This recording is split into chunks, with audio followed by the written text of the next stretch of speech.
Men are not selecting Tracee Ellis Ross's. Not for marriage. She can still get it. There are a lot of guys who would slay that easy, would have no problem even being seen with her in public. But would a man that she wants do it? Let's say, imagine the man that Tracee Ellis Ross would get. Chances are he would be younger,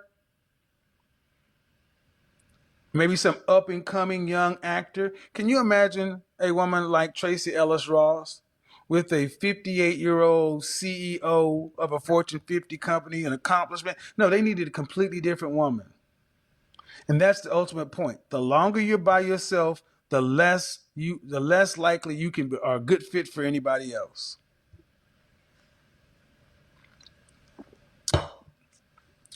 Tonight we were going to talk about high value versus finesse, but this is important. Here's some things, ladies.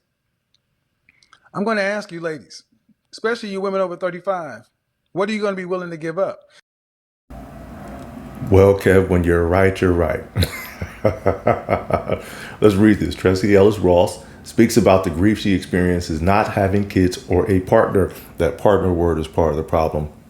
And I wanted to read this so that we can preface the rest of the interview, because I'm going to go on her page, fair use, Michelle Obama. I'm going to go ahead and go to the rest of the page, to the actual interview. But I want you to listen to what she says up to the point that she says this. Kevin Samuels was absolutely right, because at the end, what did he say?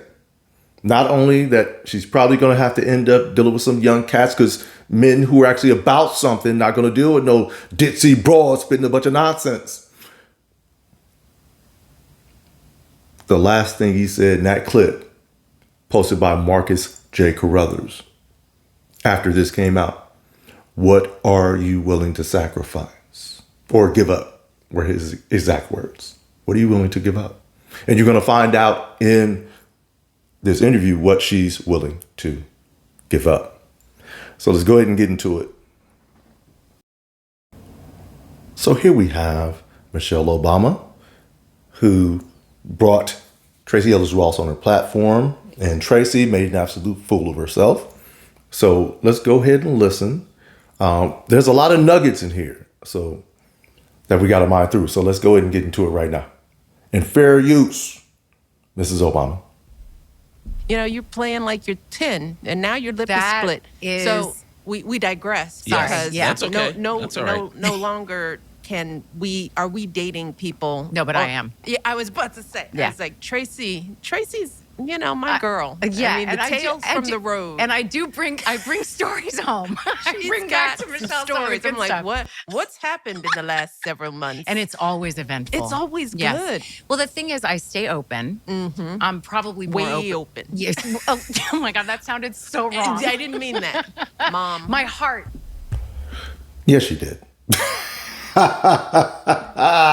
Obama spilling the beans early. She's just way open. We got to remember, Tracee Ellis Ross, born and raised in Hollywood, aka Hollyweird. There's been a lot of nonsense going on in that whole industry since its inception. Okay. So when we listen to these people, we got to understand where they come from. That's why they spit a lot of nonsense and lead people astray, men and women. But let's go ahead and listen some more. Your family. My heart stays open. Your heart more open than it should. Yes. Yeah, that was hard. All right. More open than it should be, but I do date, and it's a fascinating adventure out there. Mostly though, I think there's really good men out there. I think to a certain extent, I'm a very unique sort of unicorn of a woman, and so it's gonna take a unique person. And in the meantime, I have really learned how to live my life and enjoy it and not sit around waiting. I was saying to someone recently that I'm one of the first generations of choice, and it's not anymore, which really, there was a window and that has shifted. And I do think that that's going to change dating for women so much. You would, when you mean you've been the sort of the product of choice. Yeah, you like mean the assumption of Roe v. Wade and the ability for a woman to find her own delight and pleasure and choice around how she navigates dating or how one would navigate dating. And delight, pleasure, and choice. So basically what Tracee is saying, the ability. So let's get back into it. We're in a different world now, and I'm curious what that will look like. It frightens me for younger girls because of many reasons, obviously. But even with the systemic protection of Roe v. Wade, I still was coming up against the cultural norms of being a choiceful woman and owning my own body and my own choices and what it is that I'm looking for in a relationship and the ability to negotiate in a relationship what it is you want the relationship to be between the two of you, as opposed to what society says it should be. What? Bro, what are you talking about, man? So basically, trick bag language in order to say, hey, I want to wrap my legs around the whole industry just for her. But let's just say we're talking about a scene. Unfortunately for you, Tracee, it don't work like that. As the man who's going to have to pay the bill for all your bad decisions, I'm the one who determines your value and worth, not you. Sorry, that's just the way it is. And it's the same thing with men, by the way. There's some dude that would do exactly what you want him to do. He'll be moist, he'll drink your bath water and everything. But if he's a plumber, you won't want him. He can have everything else, but he don't have no status. So you don't want him. There are dudes who will do exactly what you want them to do in your age bracket. But you want the elite dudes. The elite dudes is like, yeah, Tracee, nah. Let's listen some more. And that's different. I don't know that we're going to lose that. I think women, we're used to having a say in our lives. Yeah. And I don't know whether the whole movement is about sort of reharnessing us, Sure. whether is it really about, and can that really reproductive work? rights? Can that really work now that women are educated and we're being raised differently? I mean, the truth is that fathers are modernized. Yes. Right? I mean, Mostly. Mostly they are, and if you were to ask the average man, how are you raising your daughter? Because you love her. The average father that loves their daughter wants them to be excellent, and they want them to have opportunity and freedom. When you think about you don't want your daughter saddle marrying some guy that chose her because he just didn't think about anything else. Listen to this nonsense. You know what I would want for my daughter?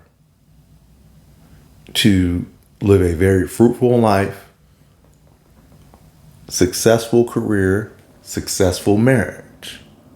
That's what I want. They're not talking about none of that at all. They're not talking about none of that at all. Nothing but a bunch of feminist talking points. And part of me is saying that Michelle Obama is just throwing out the bait so this woman will spit a bunch of nonsense because she knows her. Because this podcast been struggling until this. Okay? So a father is going to want to, a real father anyway, is going to want to build a woman who is competent and who you can hand over to a competent man, and then they can build on the foundation that both families have built and make something greater than what you guys have. That's what it's about. It's not about just having undisciplined sex and all this other nonsense, man. Like, what are we talking about here?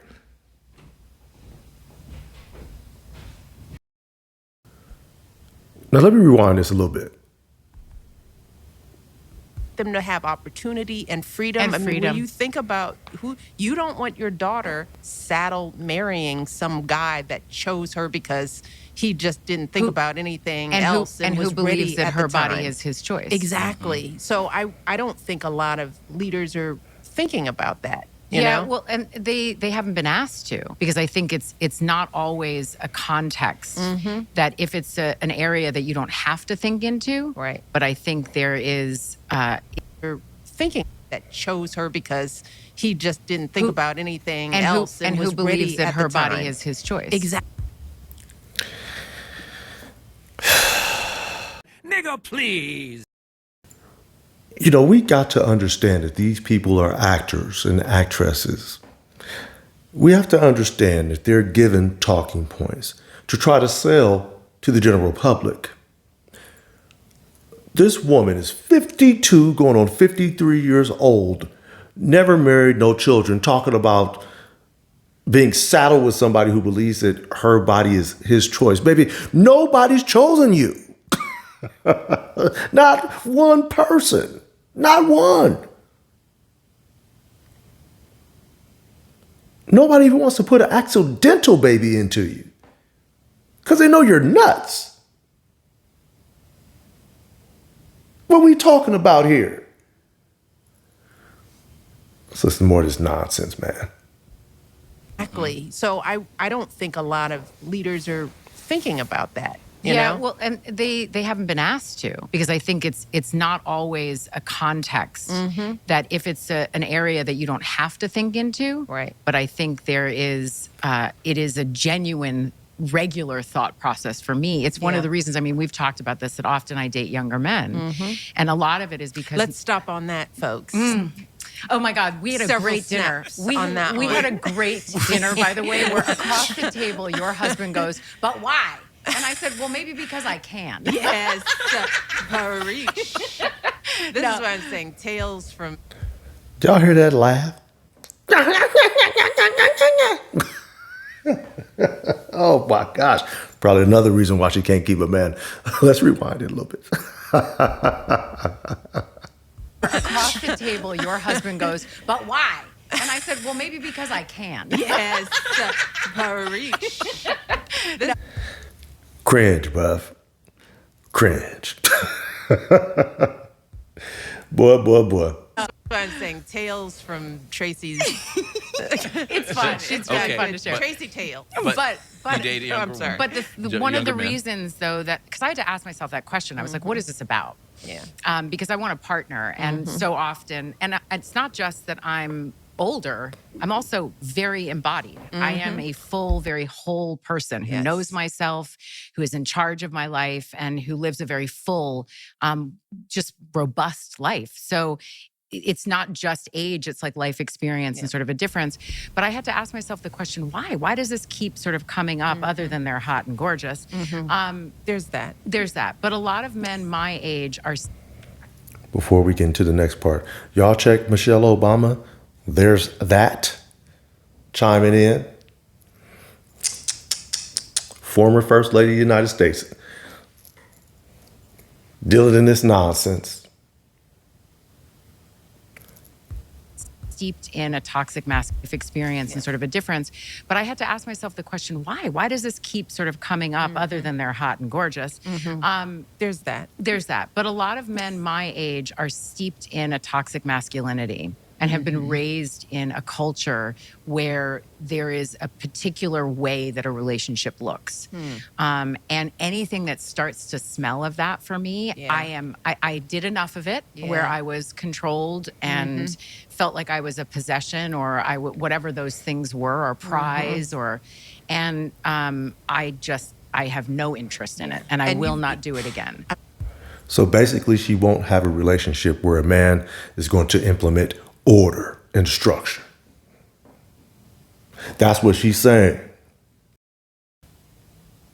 And also, the reason why I played her words in the beginning, she mentioned the word partner again. That's an ambiguous term that these people like to use today in order to relieve themselves of duties.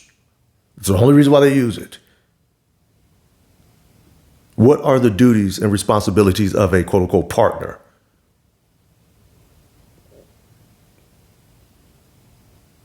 That's for quote unquote negotiation. Another word she used. Ain't no man who's about his business in his 50s trying to negotiate with you.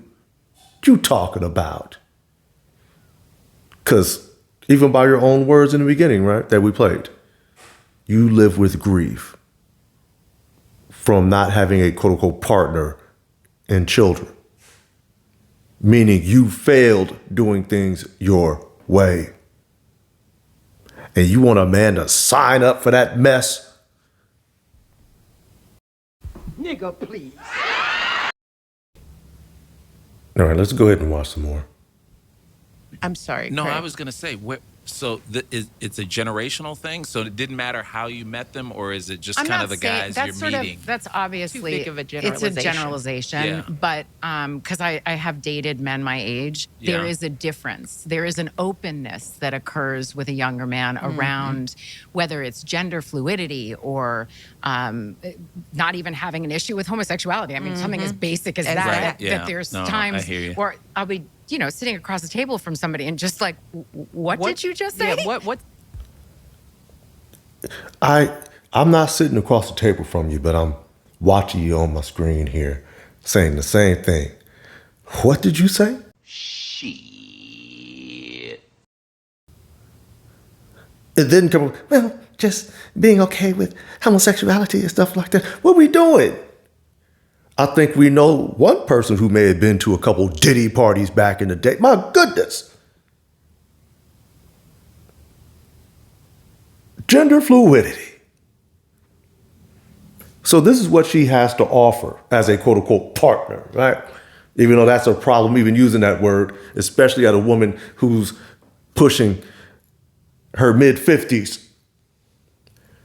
Abortion, gender fluidity, being a sexually quote unquote free person, she didn't use those exact words. That's what she's offering you. So even if you did have a thing for her back in the day when she was on Girlfriends, back when she was actually hot, you actually bag her, and she gonna hit you with some gender fluidity, homosexuality, abortion, nonsense, and toxic masculinity. That's what she's hitting you with.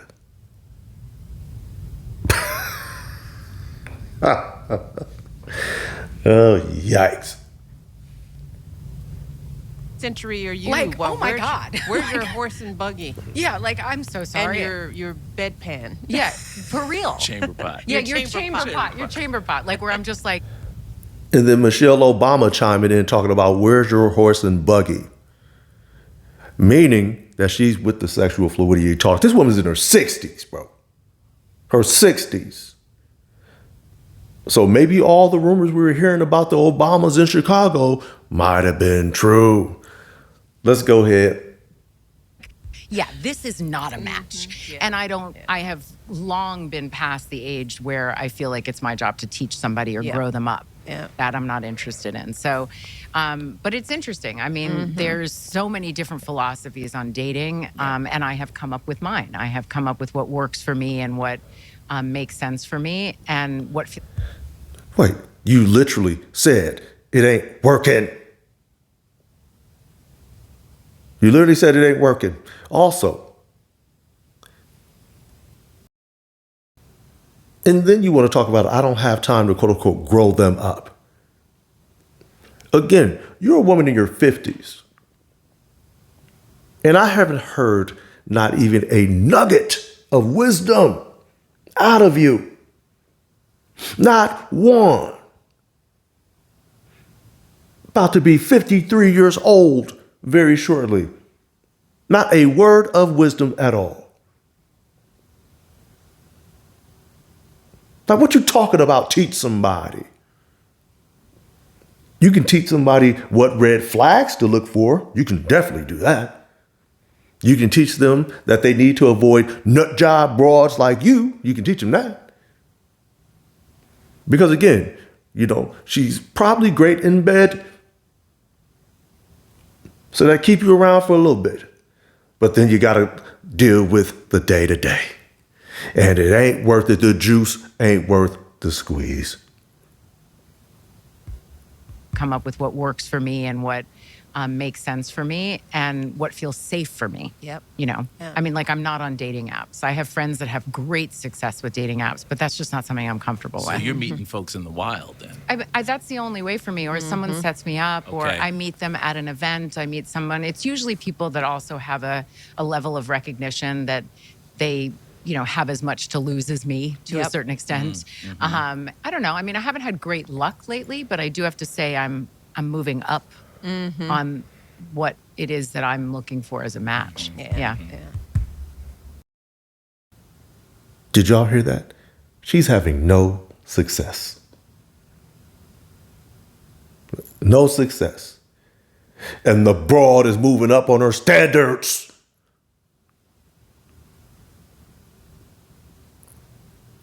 So let me get this straight.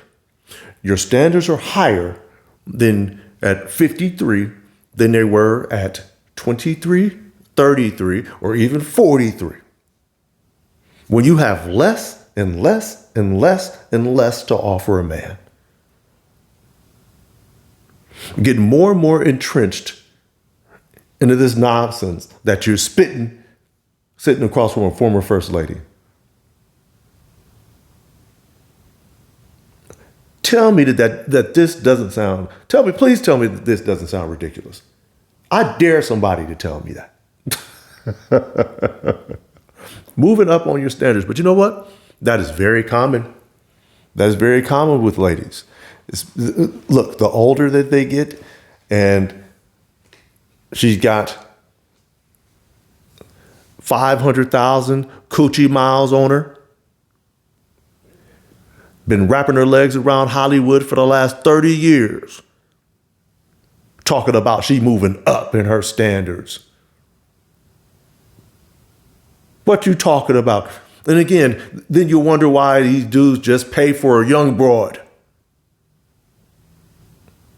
Because you're paying either way. Period. Had some doozies. Yeah. Yeah. But it's just, I just love watching your life because you were modeling so many things. And also, I just wanted to chime in with something else real quick that I forgot to touch on. She's talking about she's dating dudes that have as much to lose as her. Ma'am, I don't think I've ever seen you in public with a man. So that means if you are, quote unquote, dating, meaning having sex with people because it's not serious, because I've never seen you in public with anyone, it must mean they have you signing paperwork. They must have an ironclad NDA on you. And from your gender fluidity comments, they probably got some dirt on you as well. Just to make sure you stay quiet.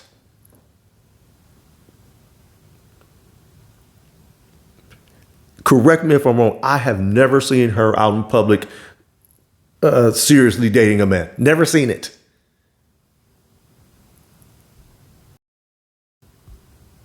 Phase, how Yeah. but it's just, I just love watching your life because you were modeling so many things. The next phase, how many versions of ourselves we can become at all ages in life, and how to build the life you want. Yes. Not the life that somebody told you were supposed to have. And let me tell you, I told you this about the girls, and Tracee, just like, she mentors the girls, she's always there for them.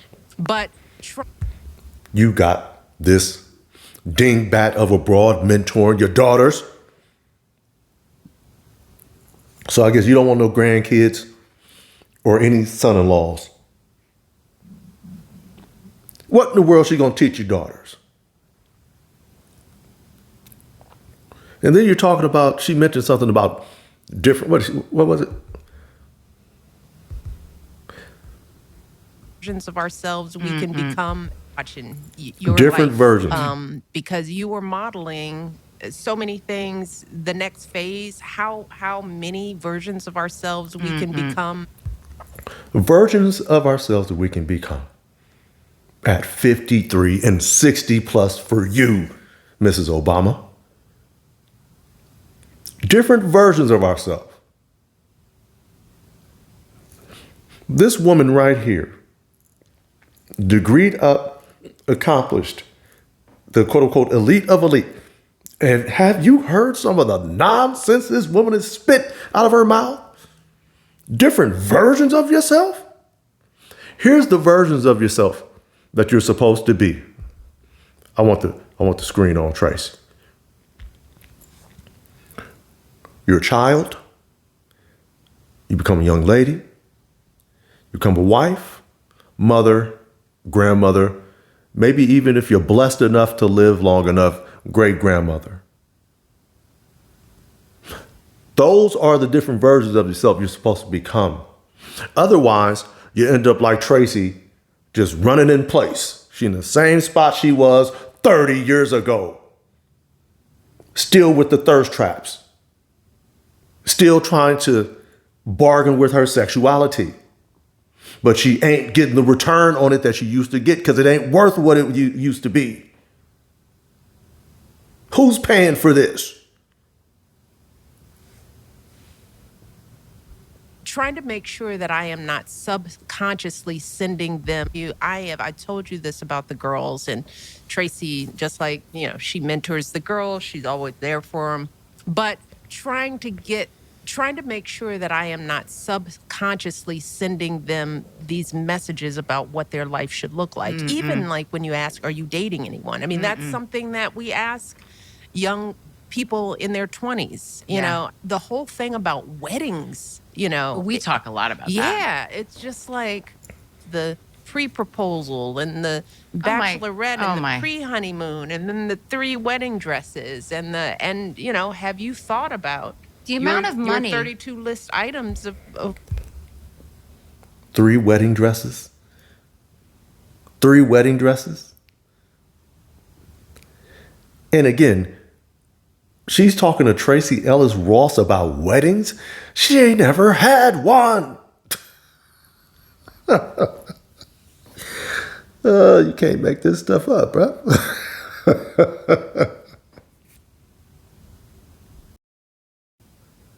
Mrs. Michelle Obama, it is your job to mentor your daughters.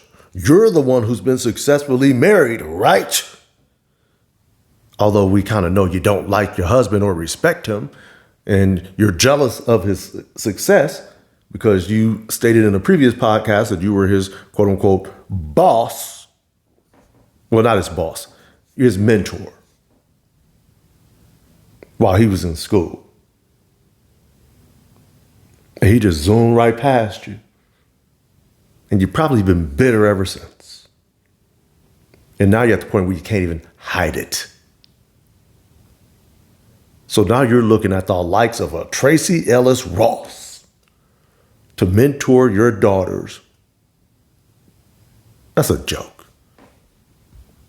who you want to marry, or are you more busy picking out your photographer? Yeah, it's interesting, that whole, I hope that is starting to dissipate culturally. So. I really do. I think social media is perpetuating some of those things in a really big way. But I did dream of my wedding growing up. And that's not to say that I didn't dream of the bigness of my life, but I could have spent a lot more time dreaming of my life. And as much as grief does surface for me around not having children and not having a partner, I still wouldn't want the wrong partner. That's a great point for people to at hear. all. Yes.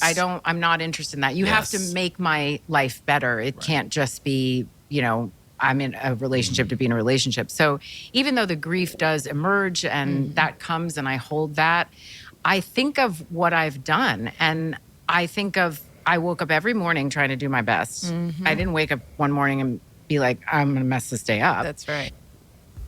But you did, and you failed, and you're holding your grief. Guys, let's go ahead and look at the definition of grief real quick.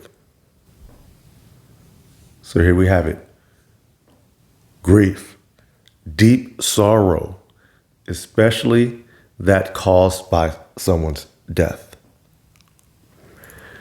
And it could be a metaphor for her in the sense that she understands the death of her as a mother. And I mean, she could find some simp who'd marry her, but the type of dude that she wants to marry, she understands she don't qualify for either of those things. So she's holding that deep sorrow because she understands that she's seen her mortality as a mother. She can't give you no kids.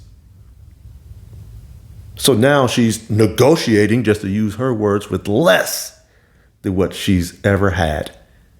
And it's going to be less and less and less by the day. But her standards are going up, right?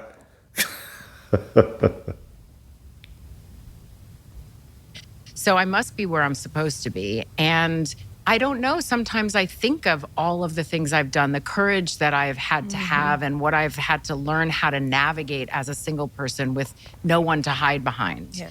And it's built a really beautiful experience around me. And I have incredible friends. You do. Well, this is a good segue to get to our question, let's do it. especially the talking about dating and meeting people. All right, nobody wants to hear what he has to say. He's contributed nothing. Anyway,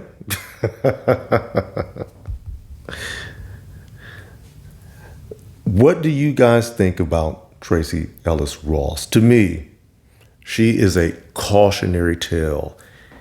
Any young lady who's in her teens, in her 20s or 30s, needs to watch this and watch this with a discriminating eye. Make sure that you parse out through the nonsense and get to the point.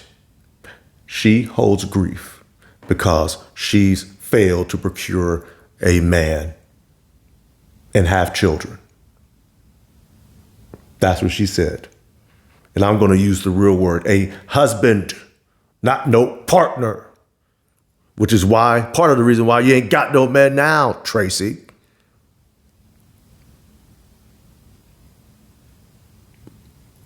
But there's been a bunch, and I'm going to make videos about most of them. Her, Dawn Robinson living in her car. Halle Berry is a hot mess.